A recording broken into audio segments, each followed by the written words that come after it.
Hey, what's up? I got a question here on Patreon asking me what books I would recommend for someone who really has no background in European philosophy. They want to start reading books that give them an education on philosophy. And I take that kind of question very seriously. I took that kind of question seriously before I ever lived in Asia, back when I was living in Canada. And, you get another perspective on it when you've been asked that question, when you've answered that sort of question, living in Cambodia, Laos, Southeast Asia generally, what have you. It's a serious question, and I think, it's really wrong to take it lightly and just say, oh, here's my favorite book that I read when I was 18 years old. I wouldn't do that to a Cambodian. I wouldn't do that to a Canadian either. Philosophy in the Western tradition, it's such a bizarrely overrated and misunderstood category of books. Why are some of these books on the same shelf together? Why are Aristotle and Plato sharing a shelf with Hegel and Immanuel Kant?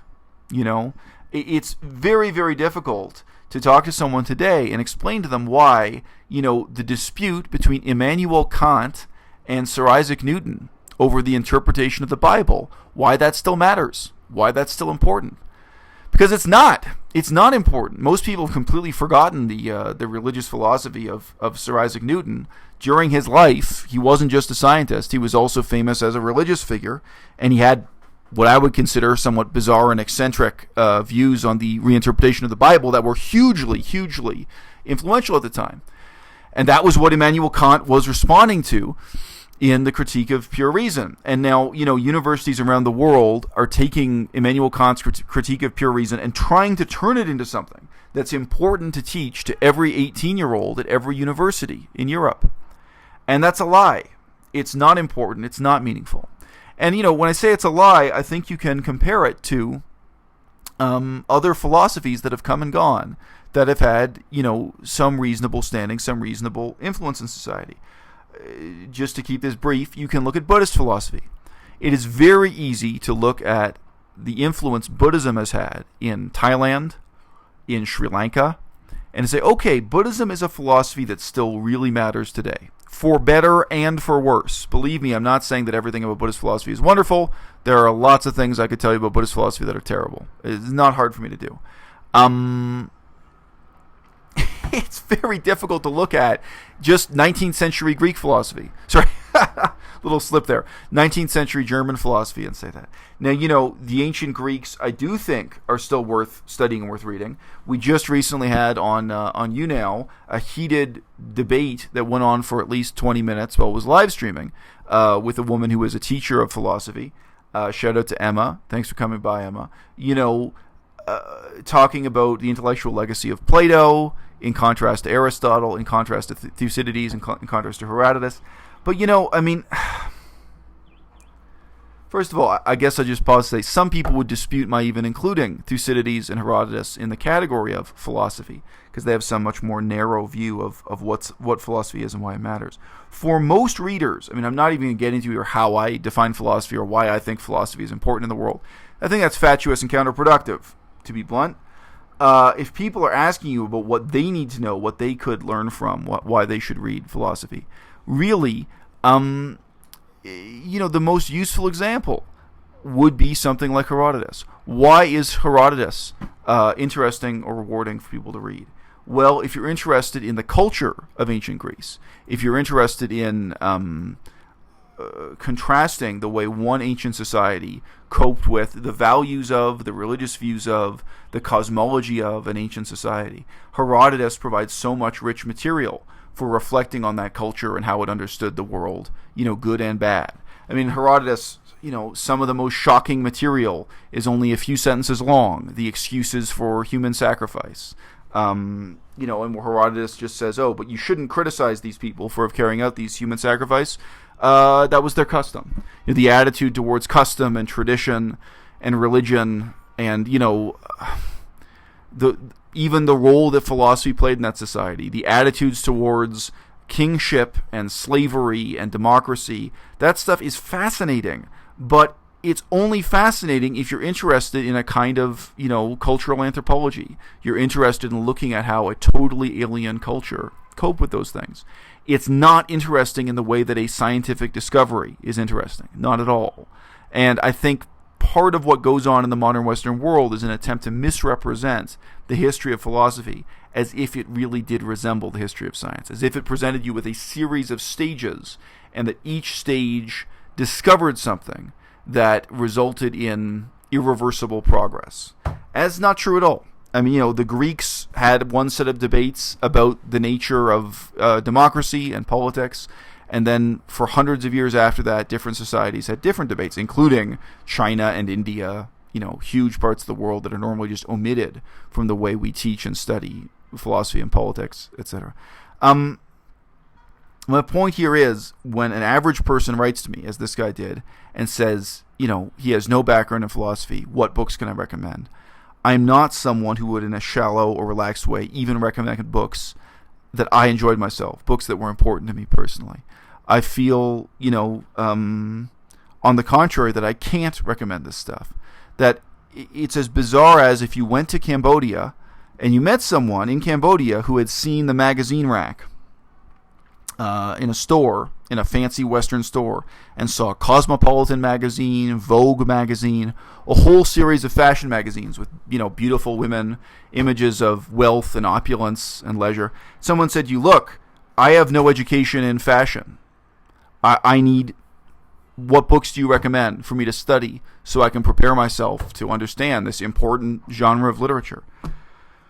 I think you'd have to start by explaining to the person, look, this stuff is important and meaningful to an incredibly small number of people.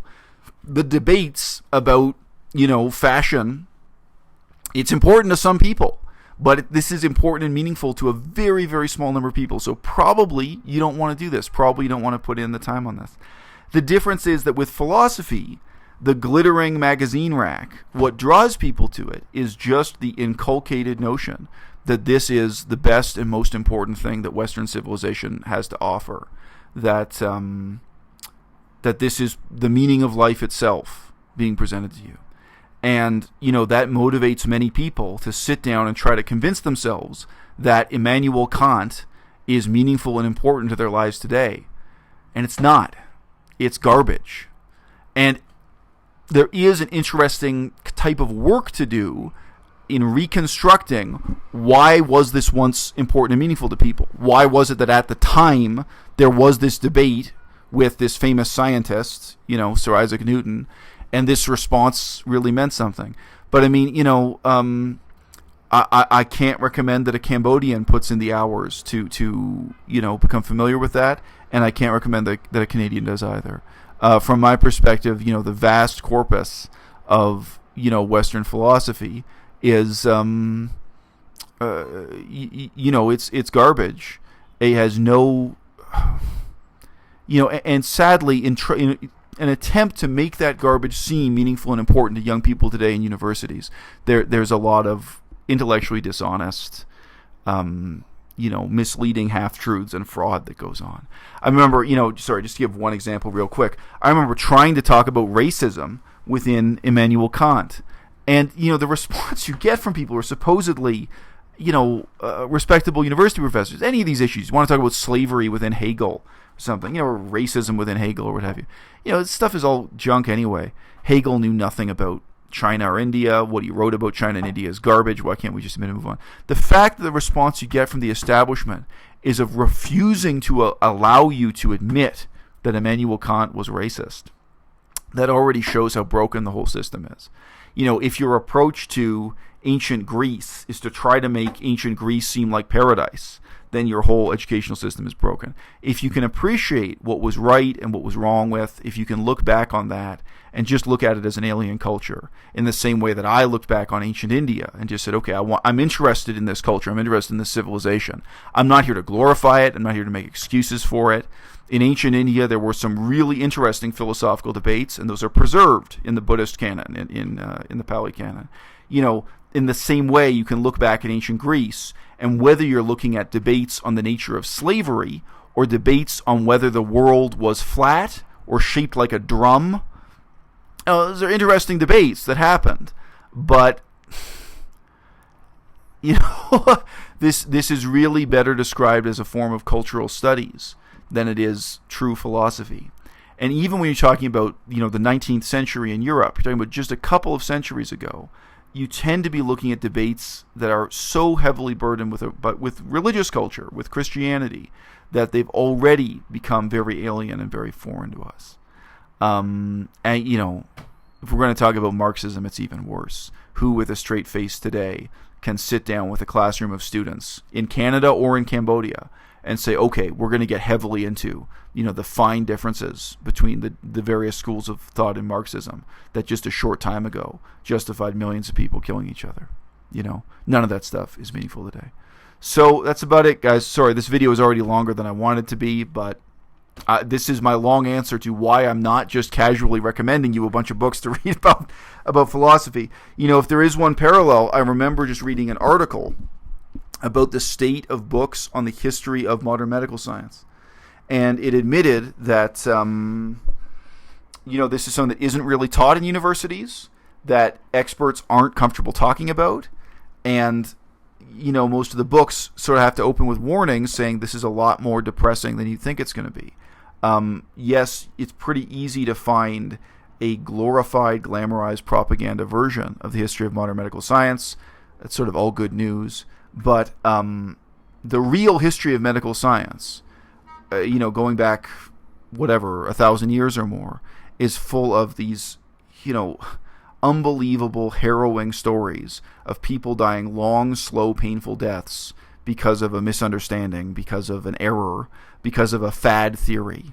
The history of medical science was centuries and centuries of unbelievable error that today has no relevance to what we do in modern medicine at all. And then, sort of in a few decades, we have this crystallization of scientific knowledge, indeed. And, the invention of soap is, modern cheap soap. The science of making cheap soap was 1861. Before that, there were other ways of making soap. The emergence of modern concepts of hygiene and the germ theory of disease and, the invention of the microscope. There's this sudden positive, uplifting story at the very end, though even that has its horror stories within it. But it was just interesting. Remember when I was reading that article, it was saying, look, it's actually really hard for people in medical science to be honest with themselves about the history of medical science, or why it matters today, or in a sense, why so little of it matters today, why the vast majority of that history is just being forgotten and ignored. We're in the same situation when we look back at the history of what we call philosophy. And it's very debatable what should and what should not be called philosophy. But when we look back at that, I think we have to admit, whether it's religious philosophy, the vast majority of European philosophy was tied to religion. And the atheist philosophy is also tied to religion because it's actively critiquing and attacking those guys. Whether you're looking at religious philosophy or Marxist philosophy, it's very, very hard to package this stuff as being socially salient and meaningful to people's lives today. And it's a shame that so much of Western academia is engaged in a kind of scam to produce exactly that kind of packaging.